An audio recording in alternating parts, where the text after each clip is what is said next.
Hi FSOs! Happy spring, and with spring comes a lot of new changes.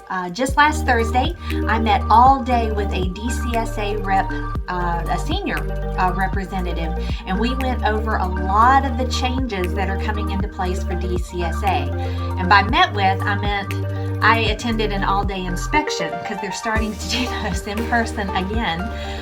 We've kind of been on a hiatus from that since March of 2020, but those are coming back into play.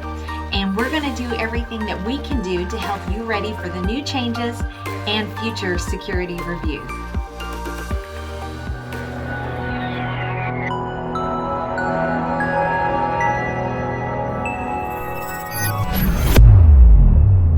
Okay, we went over a lot of things, this DCSA senior rep and I, last week, a lot of the changes that's coming to DCSA. And there are many. Some things have gone away, but a lot more things are coming into play. And so we're going to really work hard to share all that stuff with you here at the FSO Pro membership.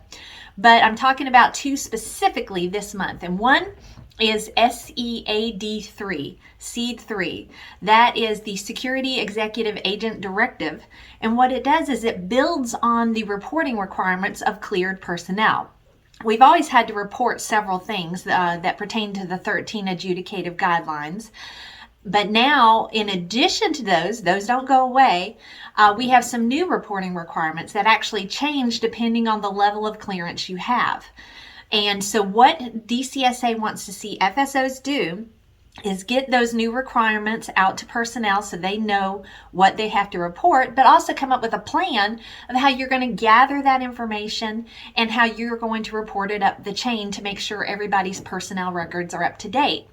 So it's a little bit daunting, but we have already been working with DCSA on this. And so we're going to be providing you with those new training slides and a new standard practice and procedure that goes over that information. And you can share it with your DCSA rep because we have until August 2022 to make sure it's fully implemented. But you definitely want to get all of that together now and share it with your DCSA rep to make sure it covers down on all the things they want to see your organization do. The other item we discussed with DCSA, and it was a little bit scary. We always get notices usually several weeks ahead of time whenever we're going to have a review with DCSA.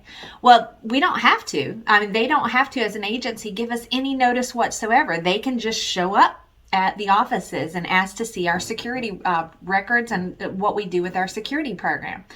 The new director of DCSA is in favor of having these impromptu reviews happen throughout industry. So that may be something that starts happening over the next year or two. We don't, I just heard about it last Thursday. I haven't heard it from anywhere else.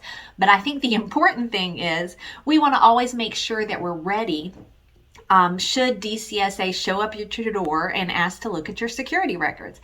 So because of that, we're going to be providing you again with the way we set up our folders for an inspection, a security review.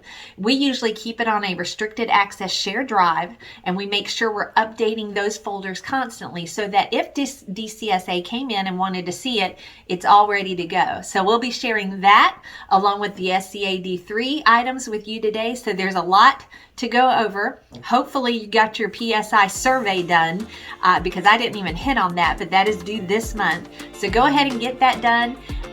So you have plenty of time to look over the SEAD 3 requirements I'm sending, as well as the security folder so that you can get those managed and cleaned up for spring. I know it's a lot, but we got you.